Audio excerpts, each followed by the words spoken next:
رب ذوالجلال کے بابرکت نام سے شروع کرتا ہوں جو کہ دلوں کے راز بخوبی جانتا ہے۔ ناظرین کرام، انبیاء کرام علیہ الصلوۃ والسلام معصوم ہوتے ہیں اور ہر قسم کے چھوٹے بڑے گناہ سے پاک بھی۔ انسان جب اللہ سے ڈر کر اللہ کی طرف رجوع کر لے تو راستے کی ساری رکاوٹیں خود بخود دور ہو جاتی ہیں۔ ناظرین کرام، آج کی ہماری ویڈیو کا ٹاپک ہے زلیخا۔ ناظرین کرام، اگر ویڈیو اچھی لگے تو ہمارے چینل کو سبسکرائب کیجئے اور ویڈیو کو لائک کیجئے۔ زلیخا بڑی حسین عورت تھی اور شاہ مغرب تیموس کی بیٹی تھی۔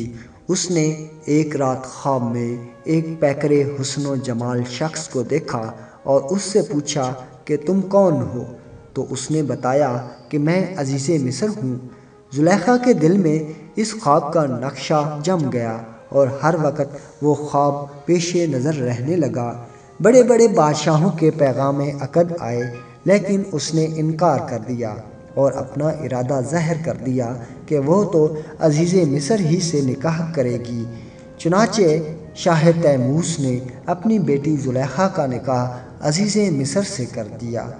زلیخا نے جب عزیز مصر کو دیکھا تو یہ دیکھ کر حیران رہ گئی کہ یہ وہ نہیں ہے جسے خواب میں دیکھا تھا۔ حتیٰ کہ عزیز مصر نے مصر کے بازار میں بکتے ہوئے حضرت یوسف علیہ السلام کو خریدا اور انہیں گھر لایا۔ زلیخا نے جب حضرت یوسف علیہ السلام کو دیکھا تو خواب کے نقشہ کے مطابق پایا اور وہ حضرت یوسف علیہ السلام کی محبت میں وار فتح ہو گئی اور پھر اس نے ایک محل بنوایا جس کے اندر 7 کمرے تھے اور اس محل کو خوب مزین کیا اور خود بھی آراستہ ہو کر کسی بہانے حضرت یوسف علیہ السلام کو اس محل میں لے گئی اور پہلے کمرے میں داخل ہوتے ہی اس کمرے کا دروازہ بند کر لیا۔ پھر دوسرے کمرے میں لے گئی اور اس کا دروازہ بند کر دیا۔ پھر تیسرے، پھر چوتھے، حتیٰ کہ سب کمروں کے دروازے بند کرتے ہوئے 7ویں کمرے میں حضرت یوسف علیہ السلام کو لے گئی اور وہاں جا کر حضرت یوسف علیہ السلام سے قباحت کی طلبگار ہوئی۔ حضرت یوسف علیہ السلام یہ صورتحال دیکھ کر حیران رہ گئے۔ اس وقت اس کمرے کی چھت پھٹی اور یوسف علیہ السلام نے دیکھا کہ حضرت یعقوب علیہ السلام اپنی انگلی مبارک دانتوں میں دبائے ارشاد فرما رہے ہیں کہ بیٹا خبردار، کوئی برا خیال تک نہ آنے پائے۔ حضرت یوسف علیہ السلام نے زلیخا سے فرمایا، اللہ سے ڈر اور اس محل سرور کو محل حزن نہ بنا اور میرے در پہ نہ ہو۔ زلیخا نے نہ مانا اور وہ بے حد در پہ آزار ہو گئی۔ حضرت یوسف علیہ السلام نے جب یہ صورتحال دیکھی تو آپ وہاں سے بھاگے۔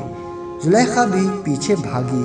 حضرت یوسف علیہ السلام نے بھاگتے ہوئے جس کمرے کا بھی رخ کیا اس کمرے کے دروازے کا قفل خود بخود کھلتا گیا۔ زلیخا نے پیچھا کرتے ہوئے آپ کا کرتا مبارک پیچھے سے پکڑ کر آپ کو کھینچا کہ آپ نکلنے نہ پائیں، مگر آپ غالب آئے اور باہر نکل آئے۔ اس کشمکش کے وقت باہر کے دروازے پر عزیز مصر کھڑا تھا۔ اس نے دونوں کو دوڑتے ہوئے دیکھ لیا تو زلیخا نے اپنی برات ظاہر کرنے اور یوسف علیہ السلام کو خائف کرنے کے لیے ہیلا تراشا اور اپنے خاوند سے کہنے لگی کہ جو تیری بیوی سے برائی کے ساتھ پیش آئے اس کی کیا سزا ہے؟ میں سو رہی تھی کہ اس نے آ کر میرا کپڑا ہٹا کر مجھے پسلایا ہے۔ اسے قید کر دو یا کوئی اور تکلیف دہ سزا دو۔ حضرت یوسف علیہ السلام نے فرمایا، یہ غلط کہتی ہے، واقعہ اس کے برعکس ہے۔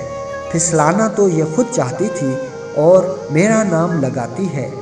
عزیز مصر نے کہا، اس بات کا ثبوت اس کمرے میں زلیخا کے ماموں کا ایک شیر خوار بچہ جس کی عمر 3 ماہ کی تھی پنگوڑے میں لیٹا ہوا تھا۔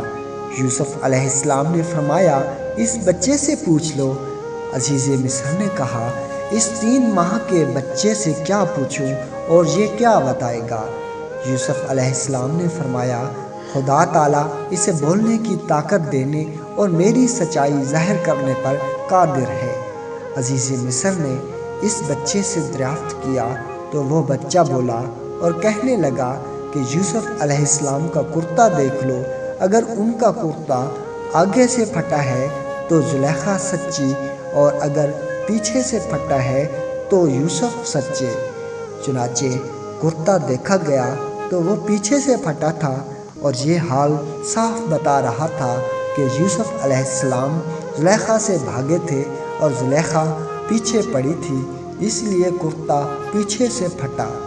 عزیز مصر نے یہ حقیقت دیکھ کر جان لیا کہ یوسف علیہ السلام سچے ہیں، پھر اس نے یوسف علیہ السلام سے معذرت طلب کی۔